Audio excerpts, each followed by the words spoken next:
Nakagisa ni Mariela Santos ang isang buhay na waring perpekto sa makulay na Manila. Ang kanyang mga araw ay umiikot sa ayos na pagpapatakbo ng kanilang maranyang penthouse sa Makati, ang PAD. Aasikaso sa dalawang anak na sina Maya, 6 na taong gulang na may prinsesa sa kilos, at si Luis, 4 na taong gulang na masigla at laro. Siya ang larawan ng isang tipikal na may bahay. Elegante, walang bahid. Tungis ang mga damit at laging nakahanda ang mga kamay para sa mga pagtitipon at kadanapan sa lipunan. Ngunit sa likod ng kinang na ito ay isang matinding pagdepende kay Marco de la Cruz, ang kanyang asawa. Si Marco ay ang tipo ng lalaki na kayang punuin ang isang silid ng kanyang karisma. Malapad ang ngiti, matamis ang dila, at laging may bagong brilliant na ideya para magpayaman ng mabilis. Para kay Mariela, si Marco ang kanyang mundo, ang pundasyon ng kanyang pagkakakilanlan. Naniniwala siya sa bawat pangako nito, sa bawat proyektong idinaraing nito, kahit paminsan ay may bahid na alinlangan sa kanyang puso. Pinipili niyang isantabi ang mga bahagyang pagkabigo o ang mga panandaliang pagkakautang na dumarating. Para sa ating kinabukasan ito, mahal, ang laging paliwanag ni Marco, at sapat na yon upang pawiin ang anumang agam. Agam ni Mariela. Ang kanyang sariling mga pangarap ay matagal nang nakabaon. Sa ilalim ng mga pangarap ni Marco, kontento na siyang magdinang gandang ganda at maalalahaning asawa ng isang matagumpay na negosyante. Ang kanilang apartment ay laging puno ng tawanan o kahit papaano ng tunog ng buhay, ng mga bisita, ng mga plano na waring napakalapit ng matupa. Isang umaga, ang katahimikan ng apartment ay tila iba. Walang tunog ng paghahanda ni Marco para sa trabaho, walang amoy ng kape na galing sa kanyang tanggapan. Nagising si Mariela sa nakakapanindig. Palahibong walang laman sa tabi niya sa kama. Walang Marco. Walang abiso. Walang text. Walang iniwang paalam. Sa una, inakala niyang nagmamadali lang ito sa isang mahalagang pagpupulong. Ngunit nang dumating ng gabi at hindi pa rin ito umuuwi, nagsimula ang kaba sa kanyang dibdib. Tinawagan niya ang telepono ni Marco, sarado. Tinawagan ng mga kaibigan, mga kasosyo sa negosyo, walang nakakaalam kung nasaan ito. Kinabukasan, habang hinahanap niya ang mga mahahalagang dokumento ni Marco sa study room, may nakita siyang isang makapal na sobre sa ibabaw ng mesa. Nakapatong ito sa ilalim ng isang serye ng mga pulang abiso mula sa bangko, mula sa mga credit card company, at maging mula sa isang kumpanya ng kuryente na may babalang putulin na ang serbisyo. Ang pulso ni Mariela ay humataw. Kinakabahan, binuksan niya ang sobre.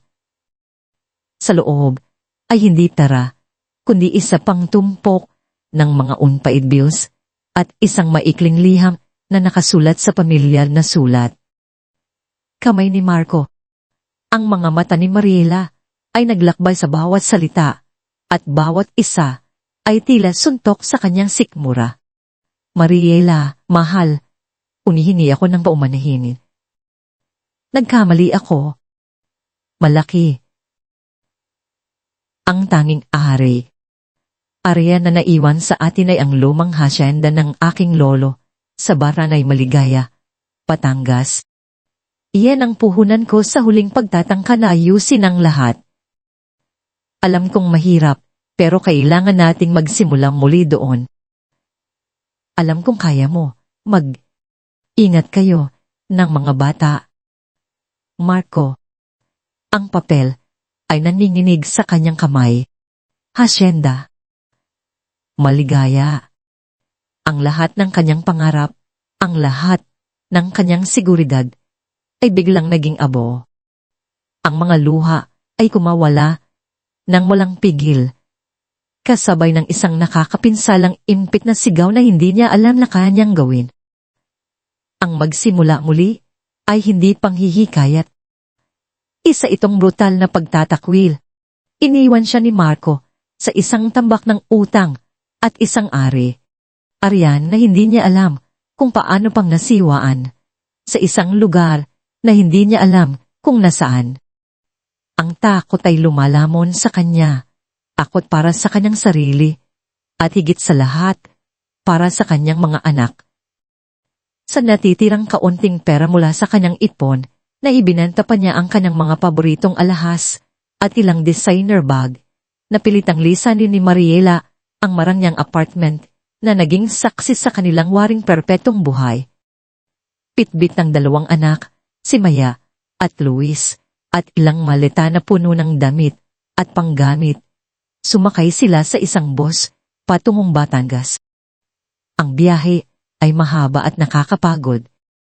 Ang dating air-conditioned na kotse na naghahatid sa kanila saan man ay binalita ng mainit at masikip na boss na nanginginig sa bawat luwak sa kalsada. Si Maya, na sanay sa ginhawa, ay tahimik na nakasandal sa kanya. Ang mga mata ay malaki at puno ng pagkalito. Si Luis naman ay hindi mapakali, paulit. Ulit na tinatanong kung kailan sila darating at kung bakit sila aalis sa kanilang bahay na may elevator. Pilit nang ngumiti si Mariela, nagkunwaring malakas, habang ang kanyang puso ay nabibiyak sa bawat tanong. Nang makalating sila sa Batangas, sumakay pa sila ng isa pang jeepney, pagkatapos ay isang tricycle, bago tuluyang makarating sa barangay Maligaya. Ang hangin ay iba na amoy lupa at sariwang halaman, kasama ang bahagyang amoy ng alikabok. Ngunit ang ganda ng kalikasan ay hindi nagawang pagtakpan ang lumalaking kaba sa kanyang dibdib. Nang tuluyan silang bumaba sa isang liblib na kalsada na puno ng mga pilatil, itinuro ng driver ang isang daanan na halos hindi makita sa dami ng talahib at ligaw na halaman. Tuon po ang hasyenda liwanag. Maam, sabi nito, at may kakaibang pagtataka sa kanyang tono. Ang nakita ni Mariela ay hindi isang hasyenda, kundi isang gubat na may bakasang nakaraang ganda. Ang lumanggeti ay halos gumuho na at ang kawayan na bakod ay may malalaking butas. Habang lumalapit sila sa bahay, unting lumitaw ang isang lumang bahay. Kubo na gawa sa kahoy, halos nakatago sa likod ng malalaking puno ng kakao na nakatindig na waring matagal ng walang alaga. Hasyenda liwanag, ang pangalan ay tila isang mapait na panunodyo. Walang liwanag dito, kundi dilin at pagkalimot. Ang bahay ay isang kalansay lamang ng dati nitong anyo. Ang bubong ay butas. Butas, ang mga dingding na kahoy ay puno ng lumot at bitak at ang mga bintana ay walang salamin. Binubuksan sa isang madilim at alikabok na loob. Walang kuryente, walang tubig na umagos. Ang amoy ng luma at nabubulok na kahoy ay bumati sa kanila. Ang mga insekto ay nagliparan at ang kalawang ay nasa halos lahat ng sulok. Si Maya ay napakapit sa kanya, ang maliit na mukha ay namumutla. Si Luis naman ay nagsimulang umiyak. Mama, gusto ko na umuwi sa Manila. Ayoko dito. Napakalaki ng dismaya ni Mariela. Pakiramdam niya ay may bumagsak sa kanyang sikmura. Ang lahat ng asa na pilit niyang ipinipinta ay tuluyang naglaho. Dito sila magsisimulang muli sa gitna ng kapahamakan na ito. Puno ng takot at matinding pagsisisi, halos himatayin si Mariela sa harap ng gumuho nilang pangarap. Ang kinalalagyan nila ay hindi tahanan, kundi isang libingan ng kanyang dating buhay. Kinabukasan, habang pilit na nililinis ni Mariela ang isang maliit na bahagi ng bahay, kahit na walang tubig at sabon, pawis na pawis at puno ng dumi, narinig niya ang tunog ng isang sasakyan na papalapit sa kanilang daanan. Nang sumilip siya sa bintana na walang salamin, nakita niya ang isang mamahaling suri na huminto sa harap ng kanilang bahay na may makintab na pintura at walang bakas ng alikabok. Pumaba, mula rito ang isang babae na nakasuot ng eleganteng barot saya. Ang kanyang buhok ay maayos na nakatali at ang kanyang mga daliri ay puno ng ginto at mamahaling bato. Si Senyora Emilia Vergara ang may-ari ng katabing at pinakamalaking hasyenda sa lugar. Ang Hacienda Victoria, ang pinakamakapangyarihang tao sa buong Barangay Maligaya. Naglakad si Senyora Emilia palapit kay Mariela. Ang mga mata nito ay mapanuri at may bahid ng paghamak. Ang kanyang ngiti ay hindi umabot sa kanyang mga mata. Kayo ba si Mariela Santos, ang asawa ni Marco de la Cruz? Tanong niya. Ang kanyang tinig ay malamig at matalin na waring tumatagos sa kaibuturan ng kaluluwa ni Mariela. Tumango si Mariela, pilit na iniaayos ang kanyang sarili kahit na alam niyang mukha siyang gusgusin at walang kaayusan. Opo, ako nga po. Akala ko, baytaga. Maynila kayo. Malayo sa katotohanan ang mga litratong nakita ko. Anong nangyari sa ganda ninyo? Mapang. Uyam na tanong ni Senyora Emilia. Sinisipat siya, mula ulo, hanggang paa. Nawaring tinitimbang ang bawat bahagi ng kanyang pagkatao. Hindi kayo sanay sa ganitong buhay. Ang mga babaeng taga syudad na gaya ninyo ay hindi kailanman magtatagal dito.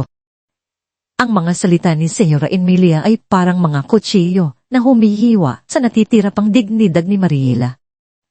Pakiramdam niya ay hubad siya sa harap ng mapanuring mga mata nito.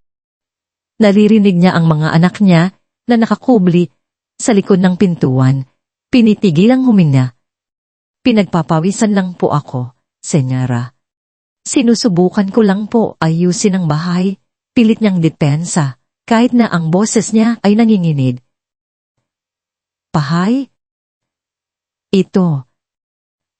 Tumawa si Senyora Emilia, isang tawa na walang galak. Hindi na ito bahay, binibini. Isa itong libingan. Kung gusto ninyong makawala sa hirap, bibilihin ko ang hasyenda ninyo. Sa halagang 300,000. 300,000. Ang hasyenda na sinabi ni Marco, napuhunan niya. Ang 300,000 ay halos kasing halaga ng kanyang ipinagbili na alahas. Ito ay isang insulto. Hindi po ako nagbibenta, Senyora.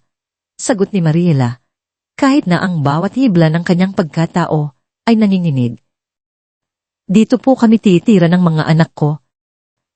Tumango si Senyora Emilia, na waring hindi nagulat. Psst! Kisk! Sa tingin mo, ay makakatagal ka? Hindi ito ang Maynila. Dito, ang buhay ay hindi laging madali. Isip. Isip ka. Binibini. Dahil kapag nakita mo na ang tunay na hirap, baka magsisik ka. Pagkatapos, bumalik ito sa kanyang sasakyan at ang makintab na sasakyan ay umalis, iniiwan si Mariela na nakatayo, iisa sa gitna ng kanyang gumuho na mudo. Ang mga salita ni Senyora Emilia ay bumuo ng isang gabor ng kawalan ng pag-asa na halos tuluyang lumamon kay Mariela. Ngunit sa gitna ng matinding kawalan ng pag-asa, habang nakaupo si Mariela sa isang sulok ng sala na ang mga tuhod ay nakasandal sa kanyang dibdib at ang mga luha ay patuloy na umaagos, may narinig siyang mahihinang tunog ng pagtikihin. Tumingala siya, at nakita niya ang isang matandang lalaki na nakatayo sa bukanan ng pinto. Ang matanda ay payat, ang balat ay kulubot, at ang mga kamay ay magaspang. Ngunit ang kanyang mga mata ay nagtataglay ng kakaibang kabaitan at lungkot. Suot niya ang isang lumang kamisag chino at salawal. "Magandang gabi po, Senyora," sabi nito. Ang kanyang tinig ay malumalay at magalang. "Ako po si Mang Tomas. Ako po ang dating katiwala ng hasyenda na ito mula pa sa panahon ng inyong lolo." Si Mang Tomas ay hindi nagtanong, hindi naghukom. Sa halip, tahimik siyang naglakad, kumuha ng isang malaking baso ng tubig mula sa isang lumang banga sa sulok, at nagsimulang ayusin ang isang butas sa bubong gamit ang ilang lumang trapal. Pagkatapos, naghanda siya ng isang maliit na apoy sa labas ng bahay, kumuha ng ilang binatuyong buto ng kakao mula sa isang maliit na sako na dala niya, at inihaw ang mga ito sa isang lumang kawali. Maya pa, bumalik siya na may dalang isang mainit at mabangong tasa ng sikwat, mainit na kakao. "Para po sa inyo, Senyora," sabi niya. Iniabot ang tasa. "Galing po sa mga puno rito. Masarap po ito sa pakiramdam kapag malungkot." Hinihilit ni Mariela ang mainit na inumin. Ang matamis at bahagyang mapait na lasa ng sikwate ay kumalat sa kanyang dila, at ang init nito ay tila nagbigay ng kaunting ginhawa sa kanyang nanalamig na puso. Ngayon lang niya naramdaman ang init at ginhawa sa loob ng 2 araw. Ang mga puno po rito, matanda na sila, pero buhay pa rin, sabi ni Mang Tomas, nakatingin sa labas ng bintana, sa mga madilim na anino ng mga puno ng kakao. "Hindi patay ang mga puno, Senyora. Natutulog lang sila. Ang lupa rito ay mayaman. Kailangan lang nilang muling damhin ang pagmamahal at pangangalaga." Ang mga salita ni Mang Tomas ay simple, ngunit may bigat. Ang mga mata niya ay nagtataglay ng isang paniniwala na hindi na nakita ni Mariela sa loob ng mahabang panahon. Sa mga salita ng matandang katiwala, may isang maliit na kislap ng pag-asa ang nagmula sa loob ni Mariela. Ang mga puno ay hindi tae. Natutulog lang sila. Katulad kaya niya, o katulad ng mga pangarap niya. Maaari kaya silang muling magising. Hindi pa rin nawala ang takot, ang pagod, ang sakit. Ngunit sa unahang pagkakataon mula nang mawala si Marco, may isang bahagi ng kanyang sarili ang nagtanong, "Paano kung ito ay isang napakaliit na buti ng pag-asa na halos hindi makita sa gitna ng kanyang kaguluhan, ngunit ito ay naroroon. At sapat na iyon upang siya ay makahinga muli." Kabanata 2. Ang pagsibol ng liwanag. Ang bawat paggising ay isang panibagong pakikipaglaban. Ang dating Mariela Santos na gumigising sa lamig ng air kondisyon na kwarto, sa amoy ng kape na inihanda ng kanilang katulong at sa sariwang mga pahayagan, ay ngayon ay gumagapang mula sa isang kumot na puno ng amoy, lupa at kahalumignigan, habang ang mga lamok ay nagliparan sa paligid. Ang sikat ng araw ay hindi na salamin sa bintana, kundi direktang bumabayo sa kanyang mukha, na nagpapahiwatig ng simula ng isang araw na puno ng pagpapawis at pagod. Wala ng mga modernong kagamitan. Ang pagligo ay nangangahulugan ng iigin ng tubig mula sa poso. Ang pagluluto ay pagtitipon ng panggatong at pagpapausok ng kusina gamit ang lutoang kahoy, at ang paglalaba ay pagbabanat ng buto sa batya. Ang bawat sandali ay isang paalala ng kanyang dating buhay, at ang bawat paalala ay isang dago. Sa unang mga linggo, ang Hacienda Liwanag ay tila isang malaking, nakakatakot na misteryo. Ang mga puno ng kakao ay nakatayo ng tahimik at matayob. Waring-walang buhay, ngunit sa ilalim ng mga matatamis na salita ni Mang Tomas, natuklasan ni Mariela ang isang mundo ng mga sikreto na kailanman ay hindi niya naisip. Ang lupa. Senyora, ito ang ating ina, malumanay na paliwanan ni Mang Tomas habang hawak ang isang dakot ng lupa. Pinapakita sa kanya ang kulay at tekstura. Dapat natin itong alagaan, tulad ng aalagaan natin sa ating mga anak. Ang mga aral ni Mang Tomas ay hindi dumating sa anyo ng mga lecture. Sila ay dumating sa anyo ng mga kilos. Ipinakita niya kay Mariela kung paano maglinis ng lupa sa paligid ng mga puno, kung paano itanim ang mga buto ng gulay sa mga gilid ng bakuran, at kung paano tignan ang mga dahon ng kakao para malaman kung may sakit ba ito o kung kailangan lang ng karagdagang sustansya. Ang dating mga kamay ni Mariela na sanay sa paghawak ng designer bags at cutlery ay ngayon ay puno ng galos, paltos at dumi. Ang kanyang balat ay nasusunog sa araw at ang kanyang mga kalamnan ay sumasakit sa bawat paggalaw. Ilang beses siyang umiyak sa gabi. Ang kanyang mga unan ay basa sa luha. Pinagninilayan ang kanyang kapalaran. Anong ginagawa ko dito? Pulong niya sa dilim habang ang mga lamok ay kumaaligid. Bakit ako nandito? Hindi ko ito kaya. Ngunit sa tuwing bumababa ang kanyang loob, makikita niya ang malungkot na mata ni Maya na kahit 6 na taon pa lamang ay tila nauunawaan ang bigat ng kanilang sitwasyon. O ang matalas na tanong ni Luis, Mama, kailan tayo babalik sa Manila? Hindi na masaya dito. Ang mga inosenteng tanong na yon ay nagsisilbing balbas ng kanyang pagpupursigi. Hindi niya maaaring biguin ang mga anak niya. Hindi niya maaaring bumalik sa Manila bilang isang talunan. At higit sa lahat, ang mapanghusgang tingin, tatmang salita ni Senora Emilia ay patuloy na umalingaw sa kanyang isipan. Hindi kayo sanay sa ganitong buhay. Ang mga babaeng taga syudad na gaya ninyo ay hindi kailanman magtatagal dito. Ang mga salitang iyon ay naging apoy na nagpaalab sa kanyang kalooban, isang matinding paghamon na hindi niya kayang talikuran.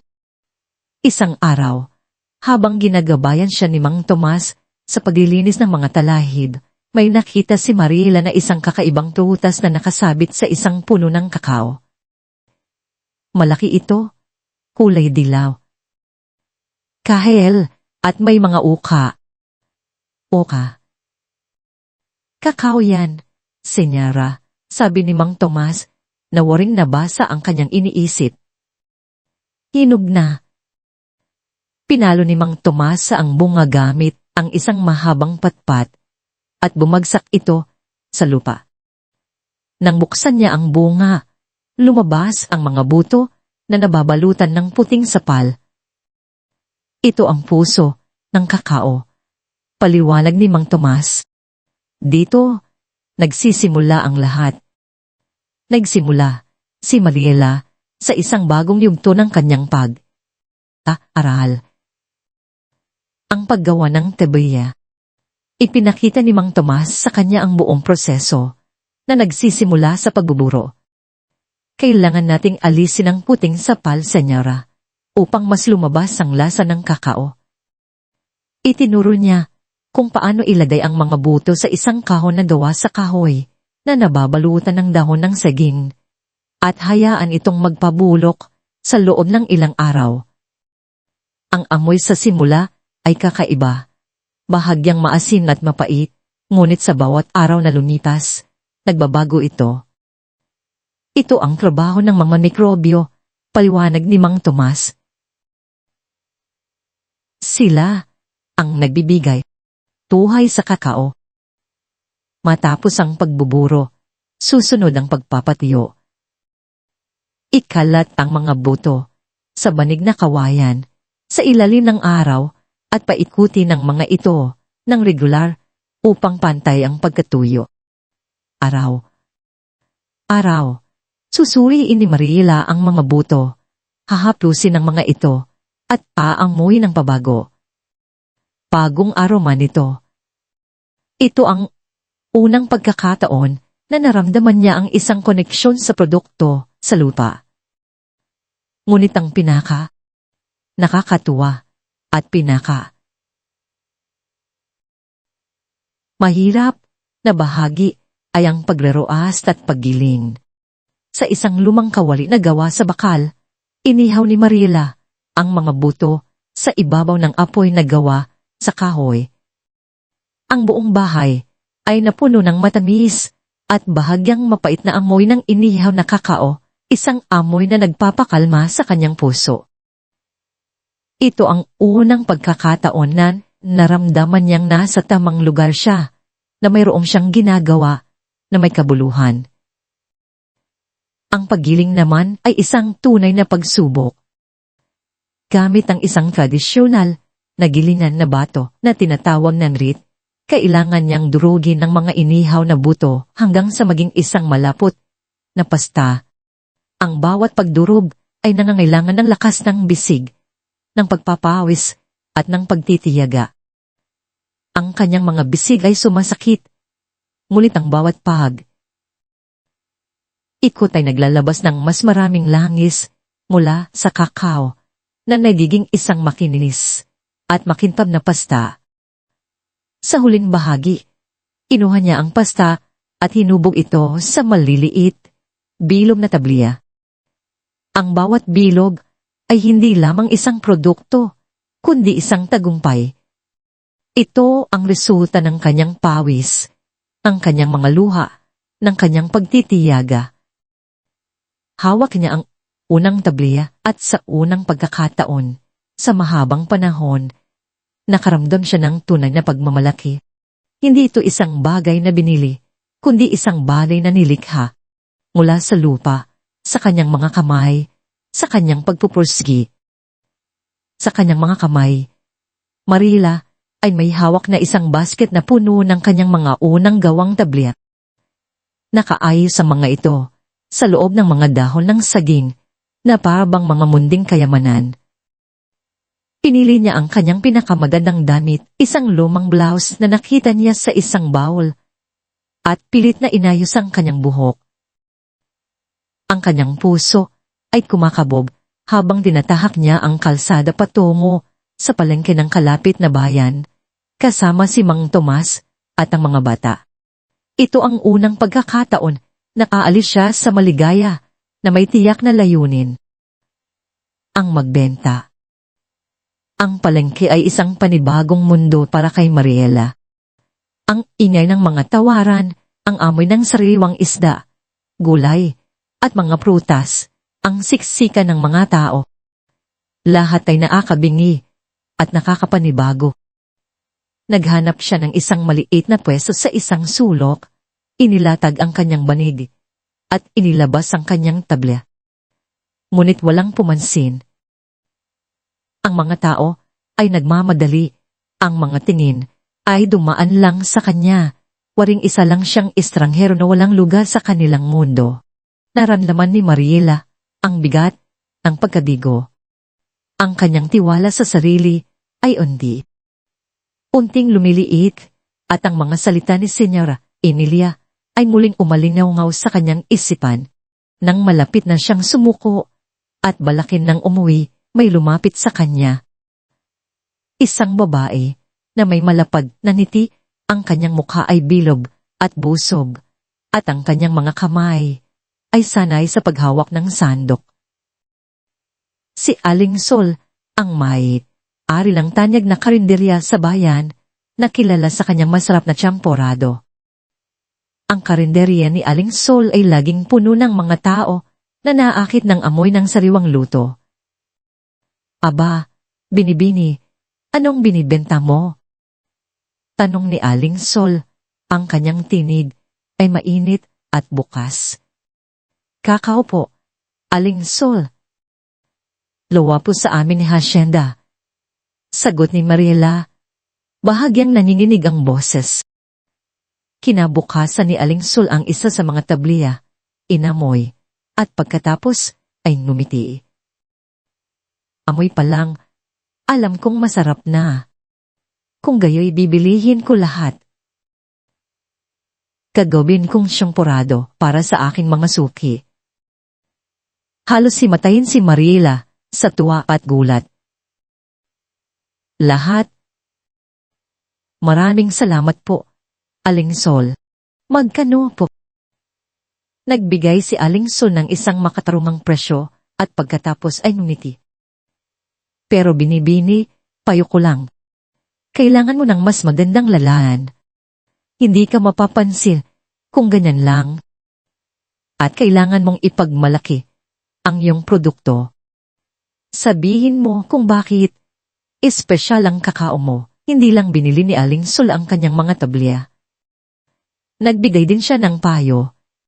Ang tsampurado ko, espesyal yan dahil sa kakao na gagamitin ko. Kung masarap ang kakaong mo, masarap din ang tsampurado ko. Kaya magtiwala ka sa produkto mo. Binigyan din siya ni Aling Sol ng mga ideya kung paano ibenta, kung paano kausapin ang mga mamimili, at kung paano makisama sa komunidad.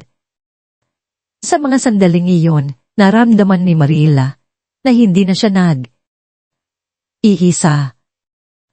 Mayroon na siyang kakampi, isang kaibigan. Bago siya umalis sa palengke, Mariela ay isip ng pangalan para sa kanyang produkto. Naisip niya ang mga salita ni Mang Tomas at ang payo ni Aling Sol. Liwanag kakao, bulong niya sa sarili. Kakao ng liwanag. Ang pangalan ay naging simbolo ng kanyang bagong asa ng asang magkaroon ng liwanag sa dilim ng kanyang buhay. Dahil sa tulong ni Aling Sol, unting nakilala ang liwanag kakao.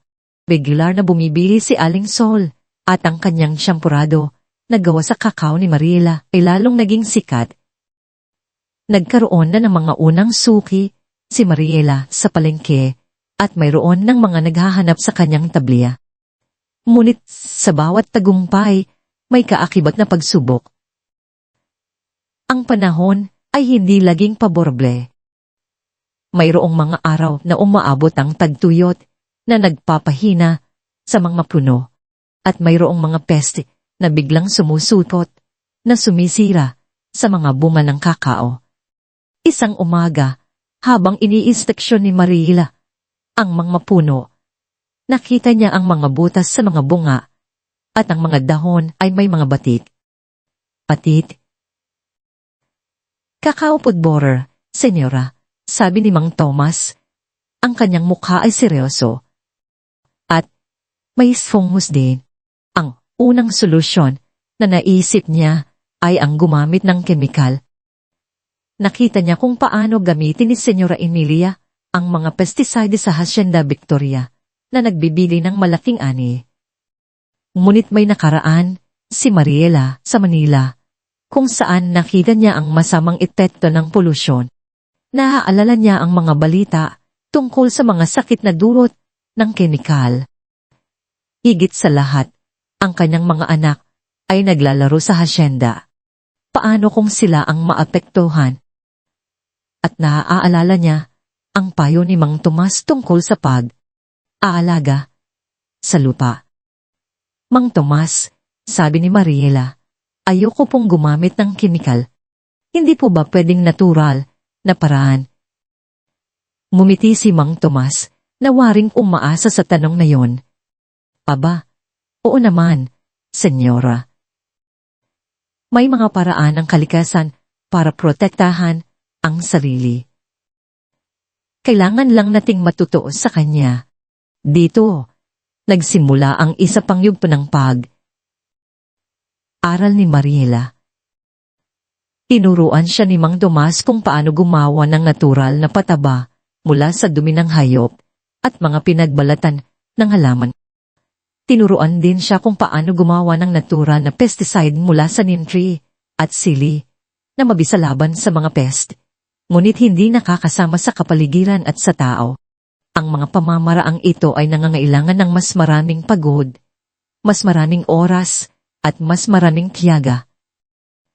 Ang ani ay hindi kasing dami ng kay Senyora Emilia sa simula, ngunit mas malusog ang mga puno at mas masarap ang kalidad ng kakao. Sa bawat araw na lumilipas, naramdaman ni Mariela ang kanyang pagbabago. Hindi na siya ang babaeng takot sa dumi, akot sa araw, akot sa pagod. Ngayon, yakap niya ang init ng araw, ang amoy ng lupa, at ang hamon ng pagtatrabaho. Ang kanyang pagiging matatag ay lumalalim, at ang kanyang pag-ibig sa lupa at sa mga puno ay lumalaki. Ang paggawa ng organikong kakao ay hindi lamang isang pamamaraan. Ito ay naging isang pilosopiya ng buhay, isang paraan upang maging konektado sa kalikasan at sa kanyang sarili. Ang liwanag kakao ay hindi lamang tungkol sa kakao. Ito ay tungkol sa liwanag na unting sumisibol sa kanyang puso. Ang pagiging matatag ni Mariela at ang kanyang kakaibang pamamaraan ng pagtanim ay hindi nagtagal, ay napansin ng ibang mga magsasaka sa Maligaya. Sa simula, may mga nagtataka, may mga nagdududa, ngunit nang makita nila ang malusog na mga puno ng kakao ni Mariela at ang kalidad ng kanyang mga tableya, nagsimula silang magtanong. Hindi na iisa si Mariela sa kanyang paglalakbay. Minsan, may nagbabahagi ng kanilang kaalaman tungkol sa pagtatanim ng iba pang halaman na maaaring makatulong sa kakao, tulad ng banana o tamarin para sa lilin at iba pang sustansya. Mayroon ding nagpapahiram ng kanilang mga kasangkapan o tumutulong sa paggawa ng pataba. Ang dating pagiging estranghero ni Mariela ay unting naglaho, napalitan ng pakikisama at paggalang. Ang maligaya kay Mariela ay ang makita ang kanyang mga anak na nakikisali sa mga gawain. Si Maya, na ngayon ay 7 taong gulang, ay hindi na ang prinsesa na ayaw madumihan. Madalas siyang nakaupo sa tabi ni Mariela, tumutulong sa paghihiwalay ng mga pinatuyong buto ng kakao. Ang kanyang malikhaing isip ay nagsimulang gumawa ng mga simple, ngunit kaakit. Akit na disenyo para sa mga label ng tabli mga guhit ng araw, ng dahon ng kakao, o ng isang batang nagtatanim. Mama, tingnan mo, ito ang liwanag ng ating kakao. Sabi niya habang ipinapakita ang kanyang bagong guhit. Si Luis naman, na 5 taong gulang na, ay isang munting bersyon ni Mang Tomas. Madalas siyang tumatakbo sa paligid ng hasyenda. Sumusunod kay Mang Tomas na waring isang anino. Gusto niyang magbunot ng damo o tignan ang mga buto na binatutuyo. Ang kanyang pagiging mapaglaro ay nagbago. Ngayon, ang kanyang paglalaro ay konektado sa lupa, sa mga halaman. Mang Tomas, kailan po natin aanihin to?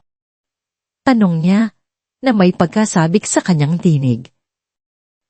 Ang pagtawa ng kanyang mga anak, ang kanilang mga tanong, ang kanilang partisipasyon. Lahat ay nagbigay ng panibagong kahulugan sa bawat patak ng kanyang pawis. Hindi na siya isang biktima. Siya ay isang ina na nagtatayo ng isang kinabukasan para sa kanyang mga anak, isang babae na unting nagiging bahagi ng isang komunidad. Ang hasyenda liwanag ay hindi na isang libingan ng kanyang dating buhay, kundi isang hardin kung saan sumisibol ang mga bagong pangarap, puno ng liwanag. Hindi man madali ang buhay, ngunit mayroon na siyang dahilan upang bumangon sa bawat umaga at mayroon na siyang asa na gumagabay sa kanyang bawat hakbang. Kabanata 3. Ang pamumukadkad at pagtanggi. Ang dating maliliit na hakbang ni Mariela ay ngayon ay mga matatag na yapak. Ang liwanag kakao na nagsimula bilang isang pangarap na itinago sa dahon ng saging at ipinagbili sa isang sulok ng palengke ay unting lumalawak. Dahil sa patuloy na suporta at buong pusong pagtataguyod ni Aling Sol, hindi lang sa pagbili ng kanyang mga tabliya, kundi pati na rin sa pagpapakilala nito sa mga kaibigan at kasamahan sa negosyo na kilala ang produkto ni Mariela. Ang tsampurado ko ay iba na ngayon dahil sa kakao ni Mariela. Iyan ang laging bukang bibig ni Aling Sol na nagiging marketing strategy na rin. Mula sa mga lokal na karinderya, umabot ang liwanag kakao sa mga restaurant sa mas malaking bayan ng San Juan, kung saan ang mga turista at mga mamamayan ay naghahanap ng mga natatanging produkto. Ang mga ari ng mga kainan ay humanga sa kalidad ng tabliya ni Mariela, ang natural na lasa, ang malalim na aroma, at ang kaibahan ng pagiging organiko. Hindi nagtagal, ang hasyendang liwanag ay naging isang destinasyon para sa mga naghahanap ng tunay na kalidad ng kakao. Hindi lang sa tabihan natapos ang pagiging malikhain ni Mariela. Sa tulong ni Mang Tomas na may malawak na kaalaman sa tradisyonal na pagproseso ng kakao, sinimulan nilang palawakin ang linya ng produkto. Una, ang paketing sikwate, ang tradisyonal na mainit na tsokolate na madaling ihanda. Sumunod ang mga maliliit na artisanal chocolate bars na gawa sa purong kakao, pinaghalo sa ilang lokal na sangkap tulad ng pinipig fried glutinous rice podaya plan na nagbibigay ng kakaibang twist sa bawat kagat. Ang bawat produkto ay maingat na ginagawa, bawat isa ay may kwento ng hirap at tagumpay. Ang mga kamay ni Mariela, na dati na amo at walang bahid, tungis, ay ngayon ay sanay na sa paghalo ng tsokolate, sa paghubog ng mga bar, at sa paglalagay ng mga ladle. Ang amoy ng tsokolate ay hindi na lang nagmumula sa kusina, kundi sa bawat sulok ng lumang bahay, na ngayon ay malinis na at puno ng buhay. Ang pangalan ni Mariela Santos, na dati nauugnay lamang sa pagiging asawa ni Marco, ay ngayon ay may sarili ng liwanag. Siya ang binibining kakao, ang babaeng nagpatayo ng isang negosyo mula sa wala, gamit ang pawis at pagtitiyaga. Ang hasyenda liwanag, na minsay tinawag ni Senyora Emilia na libingan, ay ngayon ay isang bukirin na puno ng sigla, puno ng tunog ng ani at pagtawa ng mga manggagawa. Ang mga puno ng kakao may mas lalo pang lumaki at namunga, waring sumasabay sa usbong ng kanyang mga pangarap. Ngunit ang bawat angat ay may kakibat na pagsubok. Ang matagumpay na usbong ng liwanag kakao ay hindi nagtagal ay nakarating sa pandinig ni Senyora Emilia Vergara. Para sa matandang senyora na mahigpit ang kapit sa Hacienda Victoria at sa mga lokal na negosyo ng kakao, ang akyat ni Mariela ay hindi lamang isang kompetisyon, kundi isang personal na insult. Ang dating gusgusin na taga Maynila na kanyang hinamakay ngayon ay nagiging isang banta sa kanyang kapangyarihan at prestihiyo. Ang kanyang monopolyo sa industriya ng kakao sa Batangas ay unting nasisira. Nagsimulang kumilos si Senyora Emilia. Una, sa pamamagitan ng panunuhol sa mga supplier ng ibang sangkap na kailangan ni Mariela, gaya ng mga pambalot, wasukal, upang hindi sila magbenta sa liwanag kakao. Pagkatapos, nagpakalat siya ng mga maling balita. Ang kakao ni Mariela ay hindi ligtas, sabi niya, sa mga tsismosa sa palengke. Hindi raw gumagamit ng kemikal, paano yan? Puro peste. Ang mga alingaw-ngaw ay kumalat na parang papoy, na nagdulot ng aalinlangan sa mga mamimili. Mayroon ding mga pagkakataon na sinubukang takutin ni Senyora Emilia ang mga magsasakang kaalado ni Mariela.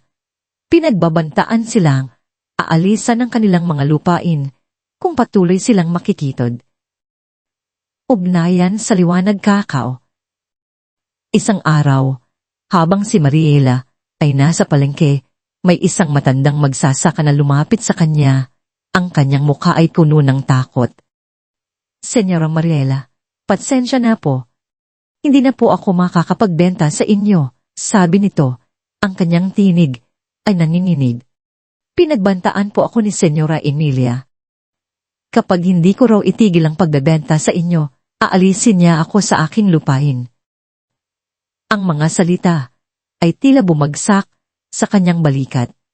Ngunit ang Mariela na nakatayo doon ay hindi na ang Mariela na umiiyak sa isang sulok ng bahay. Siya ay isang Mariela na may matatag na paninindigan at matalas na isip. Ang puot ay bumalot sa kanyang dibdib, ngunit hindi niya hinayaan itong lumabas. Sa halip, ang puot na iyon ay naging gasolina ng kanyang determinasyon. Nagplano si Mariela. Alam niyang hindi niya kayang talunin si Senyora Emilia sa pamamagitan ng lihim na pakikipaglaban. Kailangan niya itong harapin. Delektahan. Ang pagkakataon ay dumating sa isang pulong ng komunidad na isinagawa sa lumang munisipyo ng Barangay Maligaya na kung saan tatalakay ng problema sa supply ng tubig at ang paggamit ng lupa para sa agrikultura. Si Senyora Emilia. Siyempre, ang nangunguna sa pulong na waring siya ang reyna ng lugar.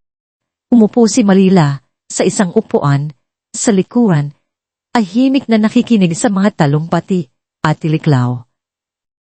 Nang matapos ang pulong at bago pa man opisyal na matapos ang pagpupulong, tumayo si Mariela.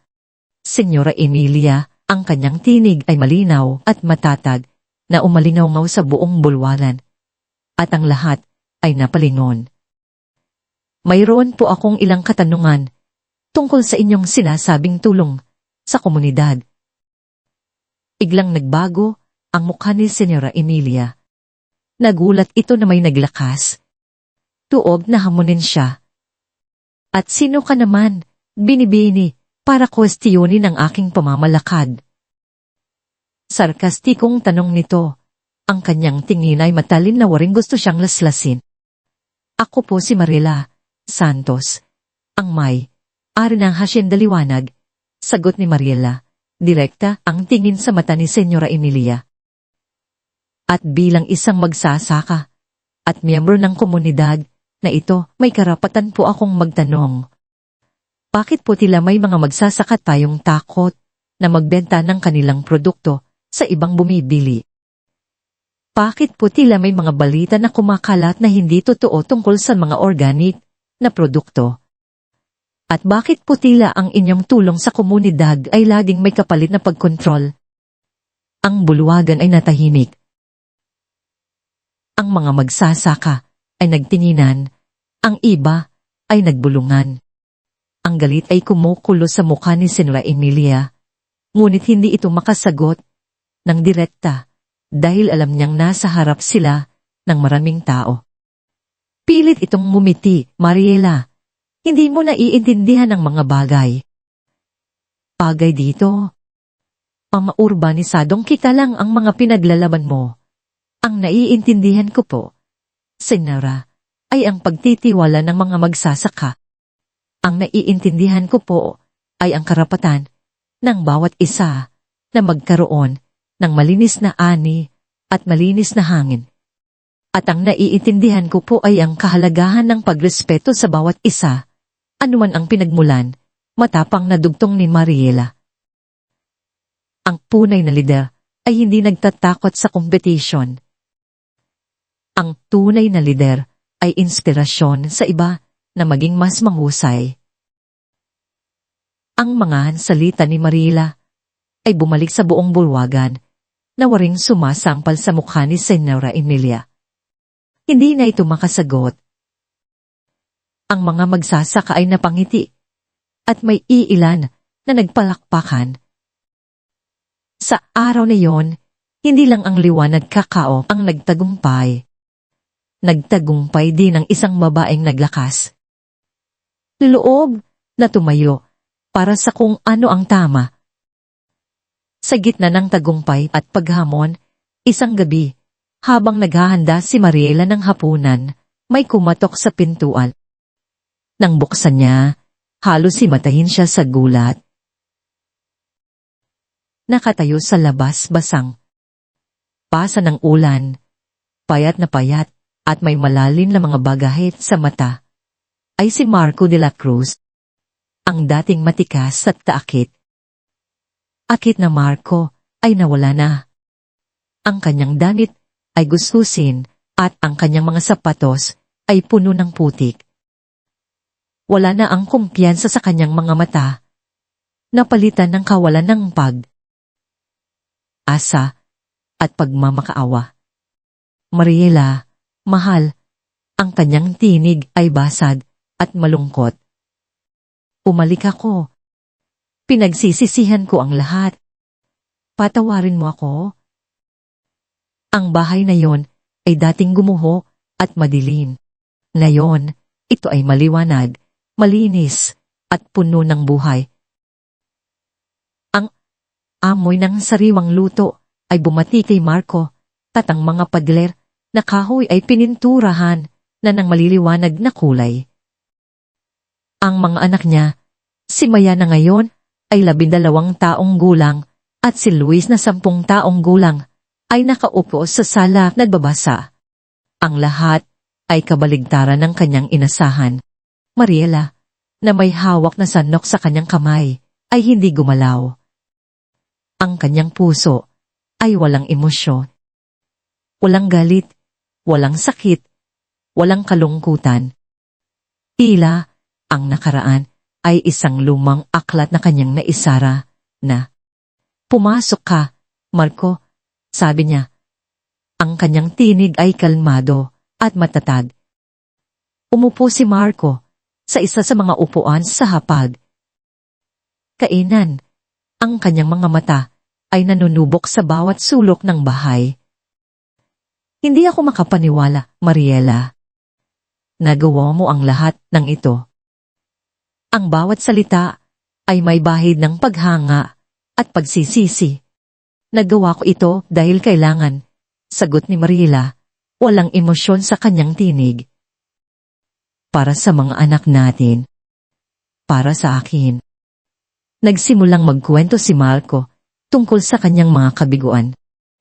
Ang kanyang mga negosyo ay bumagsak, ang kanyang mga kasosyo ay niloko siya, at ang lahat ng kanyang pera ay nawala. Siya ay halos walang matirhan, halos walang makain. Patawarin mo ako, Mariela. Mali ako. Napakalaki ng kasalanan ko sa inyo. Pero ngayon, bumalik ako para ayusin ang lahat. Alam kong kaya nating simulan ulit. Alam kong may asa pa, ang kanyang mga mata ay puno ng pagmamakaawa at pilit niyang hinahawakan ang kamay ni Mariela. Ngunit ang kamay ni Mariela ay hindi gumaw. Walang init, walang sagot. Sa harap niya ay hindi na ang Marco na minahal niya, kundi isang anino ng nakaraan. Isang tao na nagbigay sa kanya ng pinakamasakit na aral sa buhay. Ngayon, siya ay isang Mariela na natutunang tumayo sa sarili niyang mga paa. Marco, sabi niya, ang kanyang tinig ay malinaw at matatag na waring galing sa kaibuturan ng kanyang pagkatao. Wala nang tayo. Walang nang simulan ulit. Ang buhay na ito, ang bahay na ito, ang negosyong ito. Itinayo ko ito sa sarili kong pawis at dugo. Hindi ito ang bahagi ng mga pangarap mo, ito ay bahagi ng mga pangarap ko at ng mga pangarap ng mga anak natin. Ang mukha ni Marco ay nanlumo. Pero, ako ang tatay nila. Ako ang asawa mo. Ang tatay nila ay hindi mo pinansin ng kinailangan kanila. Ang asawa mo ay iniwan mo sa gitna ng unos, matapang na sagot ni Mariela. Nagpapasalamat ako, Marco. Nagpapasalamat ako. Dahil sa iwan mo. Nakita ko ang aking sarili. Nakita ko ang aking lakas. Nahanap ko ang aking liwanag. Si Maya, na tahimik na nakikinig sa likod ng pinto, ay dahang lumabas. Ang kanyang mga mata ay nakatingin kay Marco at pagkatapos ay kay Mariela. Si Luis naman ay lumapit sa kanyang nanay at hinawakan ang kamay nito. Sa mga mata ng kanyang mga anak, nakita ni Mariela ang pag-unawa, ang paghanga at ang pagmamahal. Naintindihan nila ang kapangyarihan ng kanilang ina, ang kanyang matatag na paninindigan. Hindi na sila mga bata na nangungulila sa kanilang ama. Sila ay mga anak na ipinagmamalaki ang kanilang ina. Umalis ka na, Marco. Sabi ni Mariela, ang kanyang tinig ay hindi galit, kundi puno ng kalayaan. Hanapin mo ang sarili mong liwanag. Hindi ito ang lugar mo. Hindi na kami ang pamilya mo. Nang gabing iyon, umalis si Marco. Ang kanyang mga balikat ay nakayuko. Ang kanyang mga pangarap ay nagkalat. At sa unang pagkakataon, naramdaman ni Mariela ang tunay na kalayaan. Ang kalayaan mula sa nakaraan, mula sa pagdepende, mula sa takot. Siya ay isang babae na nakatayo na sa sarili niyang mga paa, may sariling liwanag, at walang sino man ang makakapagpatay nito. Napagtanto ni Mariela na ang kanyang tagumpay ay hindi lamang kanyang sariling likha. Ito ay bunga ng pagtutulungan, ang pagmamahalan, at ng suporta ng komunidad. Ang mga magsasaka sa maligaya ay hindi lamang kanyang mga kapitbahay. Sila ay kanyang pamilya. Sa bawat paglaki ng liwanag kakao, nakita niya ang pangangailangan na ibahagi ang kanyang mga biyaya. Inagamit niya ang bahagi ng kanyang kita upang tulungan ng iba pang maliliit na magsasaka sa maligaya. Nagbibigay siya ng kalidad na buto ng kakao, nagbabahagi ng kanyang kaalaman sa organic farming, at nagbibigay pa nga ng pautang na walang interes upang makabili sila ng mga kagamitan. Higit sa lahat, binuksan niya ang kanyang pintuan sa kanila, inaalok ang kanyang hasyenda bilang isang merkado para sa kanilang mga ani. Huwag kayong matakot, mga kapatid, ang laging sinasabi niya. Hindi tayo magkakaroon ng tagumpay ng isa. Magkasama tayo. Ang pinakamalaking ambisyon ni Mariela ay ang pagdatatag ng liwanag-liwanag cooperative. Ito ay hindi lamang isang organisasyon. Ito ay isang pangarap na itinayo para sa kinabukasan ng barangay maligaya.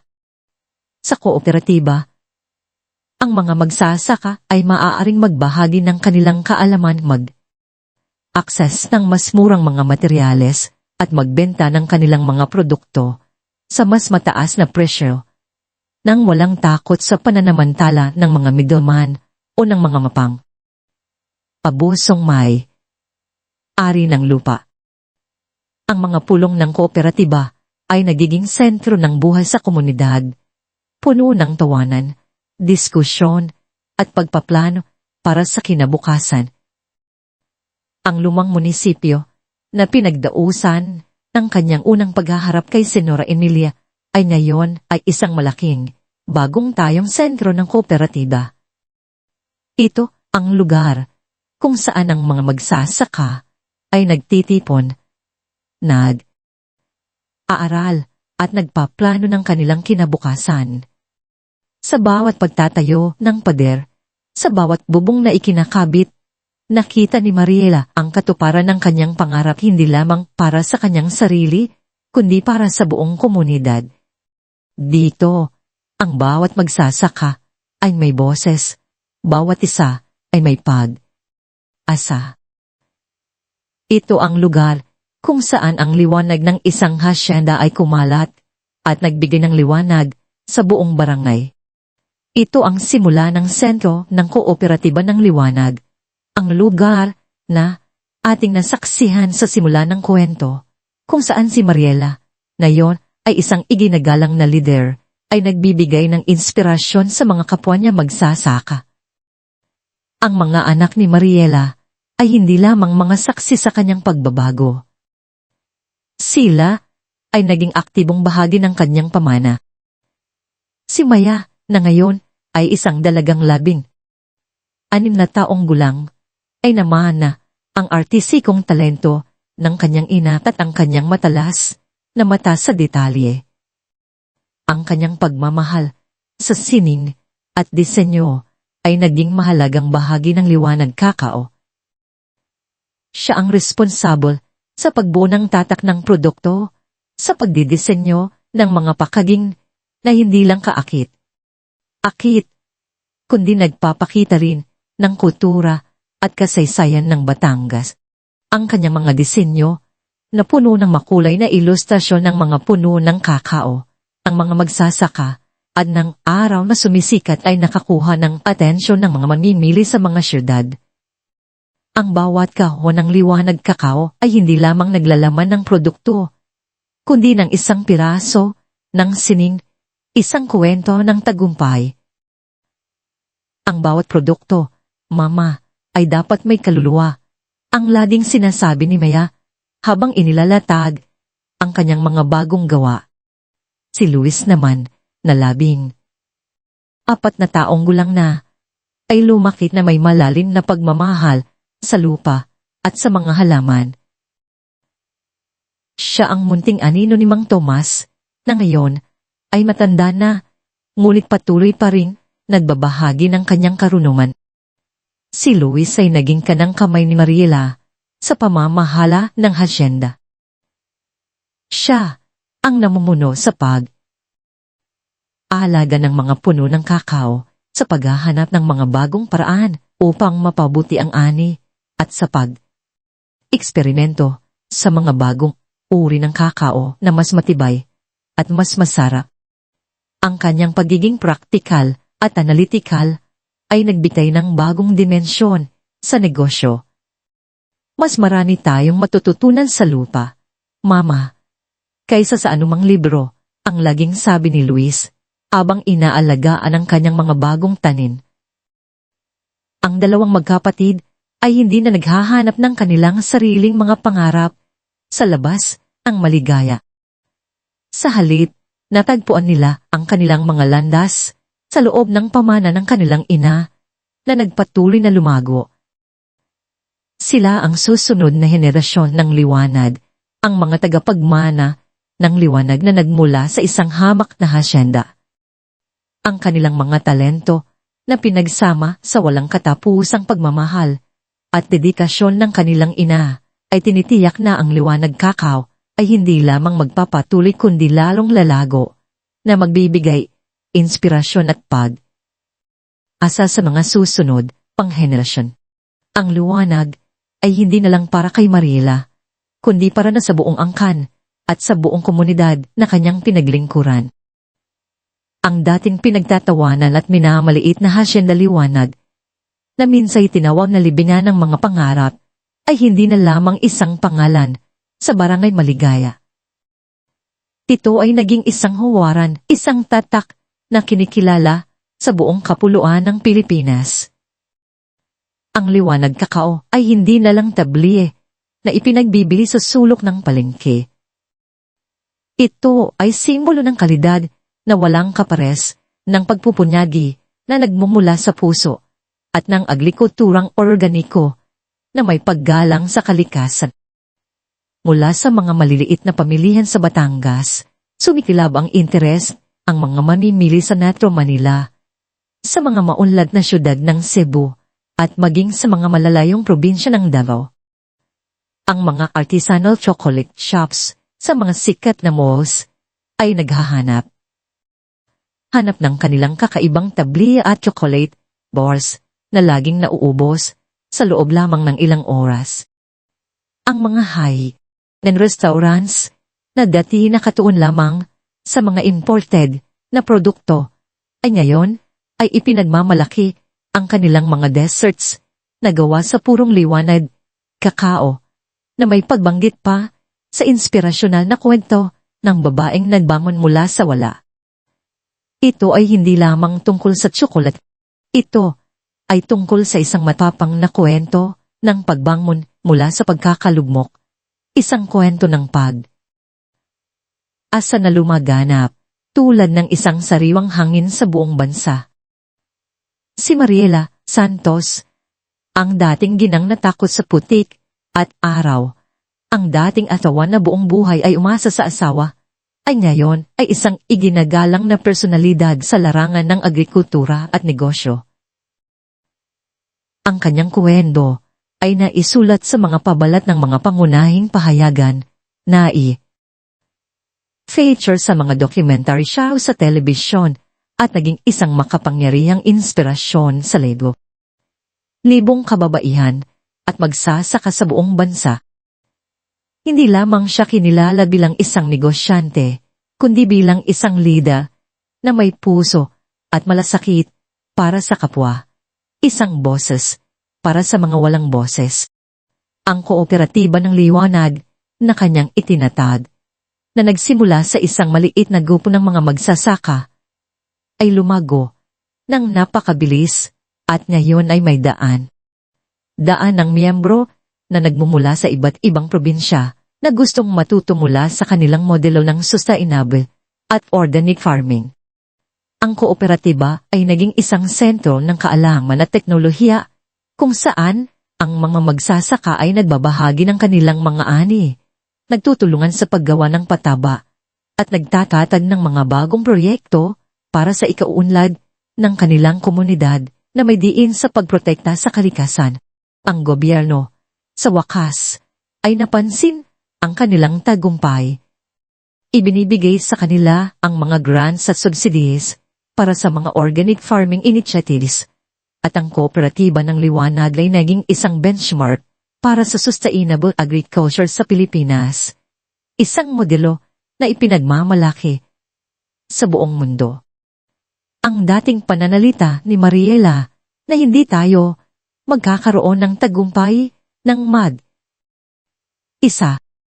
magkasama tayo ay naging kanilang mantra, isang hinig ng pagkakaisa at pag-asa.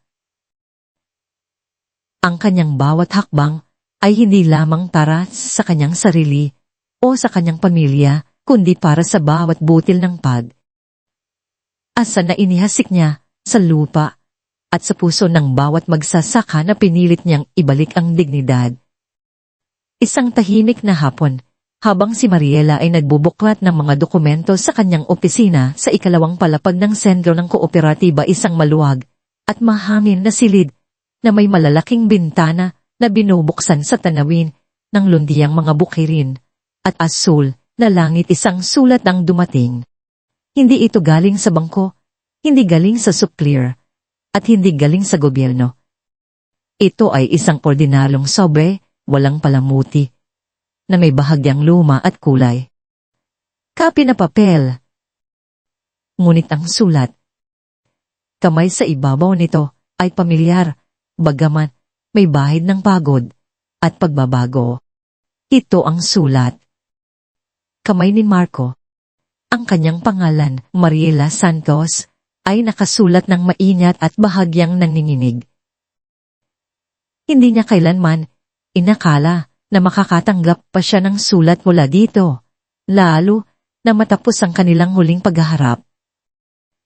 Ngunit sa pagkakataong ito, walang kaba ang bumalot sa kanya. Walang takot na magpapakita si Marco upang guruhin muli ang kanyang buhay. Tanging isang matinding kapayapaan ang bumalot sa kanya. Para bang ang sulat na yon ay isang anino mula sa nakaraan na matagal nang inaasahan. Ngunit ngayon ay hindi na makapagdulot ng anumang takot o sakit. Ang kanyang puso ay kalmado, matatag, at puno ng kakaibang pagkaunawa. Dahan niyang binuksan ng sobre, waring hawak ang isang napakahalagang artepakto. Ang papel sa loob ay bahagyang kulubot at ang tinta ay medyo lumana na para bang matagal na itong naipadala at naimbak. Ang mga salita ni Marco ay bumati sa kanya. Hindi na ito ang mga mapagpanggap na salita ng dating Marco. Hindi na ang mga salitang puno ng kasinungalingan o pagmamakaawa na may bahid ng pagsasamantala. Ito ay iba. Ang bawat pangungusap ay tila isipan ng matagal, pinagdaanan ng maraming sakit at pagbumuni. Ngunit, Mariela, nagsimula ang sulat. Ang tinig ni Marco ay tila umalingaw sa kanyang isipan. Kung natanggap mo man ito, marahil ay matagal na itong nakaimbak sa kung saan. Walang nakakaalam kung kailan at kung paano ito makakarating sa iyo. Isinulat ko ito nang wala akong kasiguraduhan kung kailan at kung paano ito makakarating sa iyong mga kamay. Hindi ko alam kung ano ang dapat kong sabihin o kung may karapatan pa ba akong sabihin ng anumang salita. Ang bawat salita ay tila hindi sapat upang ipaliwanag ang kalaliman ng aking pagsisisi at ang bigat ng aking mga pagkakamali.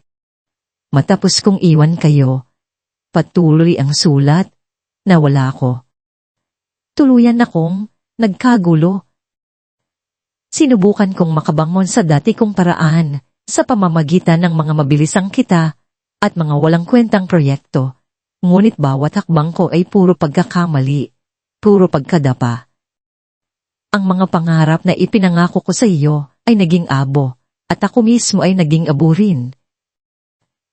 Sa bawat gabi, pinagmumultuhan ako ng inyong mga muka. Ang iyong malungkot na mata, ang tanong sa mga mata ni Maya at Luis. Ang bawat sakit na dinanas mo ay sakit na dinanas ko rin sa aking konsensya. Nababalitaan ko na ang iyong tagumpay, ang pagpapatuloy ng sulat, at sa puntong ito, naramdaman ni Mariela ang bigat ng katapatan sa mga salita. Naririnig ko ang pangalan ng Liwanag Kakao sa radyo. Nakikita ko ang mga balita sa pahayagan, sa mga magasin. At sa bawat balita, sa bawat kwento, bumabalik ang sakit. Pero hindi na ito sakit ng pagsisisi lang, kundi sakit na may kasamang matinding paghangat. Mariela, nagawa mo ang imposible. Ginawa mong isang paraiso ang libingan na iniwan ko sa iyo. Ginawa mong isang simbolo ng asa. Ang dating pagkawasak. Inawa mong isang hardin ng buhay, ang dating gubat ng kawalan ng asa. Hindi ko akalain na kaya mo ang pagpapatuloy ng sulat. Ang bawat salita ay tila isang kumpisal. Hindi ko inakala na may ganoong lakas sa likod ng iyong mga mata, sa likod ng iyong dating katahimikan. Napakababaw ko noong inakala kong ikaw ay walang silbi kung wala ako. Ikaw ang tunay na ilaw, Mariela. Ikaw ang tunay na liwanag na hindi ko nakita noon sapagkat ang aking mga mata ay nabulan ng kasakiman at ng aking sariling ego. Ikaw ang nagpatunay sa akin na ang tunay na lakas ay nasa loob at hindi sa labas. Nagtrabaho ako ng matagal sa iba't ibang lugar, sa iba't ibang paraan. Isinulat ni Marco, ipinapakita ang kanyang sariling pagbabago. Natuto akong maging humble. Natuto akong magtiwala sa proseso, hindi sa mabilisang pagyaman. Natuto akong respetuhin ang bawat patak ng pawis at bawat butil ng lupa. Hindi ko na hahamakin ang kalikasan o ang mga tao. Nahanap ko ang aking sariling paraan upang matubos ang aking sarili kahit na alam kong hindi ko na maibabalik ang nakaraan at hindi ko na maibabalik ang mga pagkakataon na aking sinayang. Ang tanging hiling ko lang, ang pagtatapos ng sulat ay maging masaya ka at ang mga bata. Huwag mong isipin na bumabalik ako upang guluhin ang inyong buhay. Malayo ako at mananatili akong malayo dahil alam kong doon ako nararapat. Ang tanging dahilan ko sa pagsulat na ito ay upang ipaalam sa iyo na pinagsisisihan ko ang lahat ng aking nagawa at ipinagmamalaki kita. Ipinagmamalaki ko ang ginawa mo. Ipinagmamalaki ko ang naging ikaw. Marco. Walang emosyon si Mariela habang binabasa ang huling salita. Ang kanyang mga mata ay tuyo. Walang luha ang bumaba sa kanyang pisngi. Walang galit na kumulo sa kanyang dibdib. Walang anumang bahid ng hinanakit o kapaitan. Kung mayroon man, ito ay isang malalim na pagkaunawa at isang matinding kapayapan. Naramdaman niya ang kalayaan sa bawat salitang binasa niya. Hindi na siya ang Mariela na kinailangan ng pagpatawad mula sa iba. Siya ang Mariela na nakahanap ng sarili niyang pagpapatawad. Pagpapatawad para sa kanyang sarili na dating nagpabaya sa kanyang kapangyarihan at pagpapatawad para kay Marco na sa kabila ng lahat ay naging instrumento sa kanyang pagbabago. Ang sulat na iyon ay hindi nagbigay ng bagong pasakit, kundi isang kumpirmasyon ng kanyang sariling paglaki. Kinuha niya ang isang lumang kaipot na ginagamit niya sa paggawa ng insenso mula sa tuyong dahon ng kakao. Dahan niyang inilagay ang sulat sa loob ng palayok. Maingat, waring isa itong seremonya. Kumuha siya ng posporo at sinindihan ang gilid ng papel. Dahan, ang apoy ay kumalat. Sinunog nito ang bawat salita, bawat linya, bawat alaala. Hindi ito isang kilos ng puot. Hindi isang kilos ng paghihiganti. Ito ay isang kilos ng pagpapalaya. Pinagmasdan niya ang mga abo na unting lumilipad sa hangin. Nagiging isang bahagi ng lupa, ng hangin, ang kalikasan. Ito ay isang ritual. Ito ay ang kanyang huling pagisan sa anino ng kanyang dating buhay, sa anino ng kanyang nakaraan. Ito ang kanyang huling pahina sa kabanata ng pagkabiktima. Ang natitira ay ang kanyang kwento, ang kanyang sarili at ang kanyang sariling liwanag na kailan may hindi na mamamatay. Ang paglaya niya sa mga salita, sa mga alaala, ay nangangahulugan din ng paglaya niya mula sa pagkontrol ng nakaraan. Siya ay buo na, ganap na, at matapos ang seremonya. Lumabas si Mariela mula sa sentro ng kooperatiba. Ang araw ay unting lumulubog. Ang mga kulay ay naghahalo sa kalangitan. Kahal, rosas, at ginto, na waring isang obra maestra ng kalikasan. Naglakad siya patungo sa kanyang hasyenda, sa mga puno ng kakao na ngayon ay matatayob at puno ng bunga, masagana, at malusob. Ang dating damuhan at mga talahib ay naging isang masiglang hardin, puno ng mga gulay, putas, at mga halamang gamot. Ang mga puno ay hindi na lang natutulog, kundi nagbibigay na ng masaganang ani na sumasalamin sa kasaganahan ng kanyang buhay.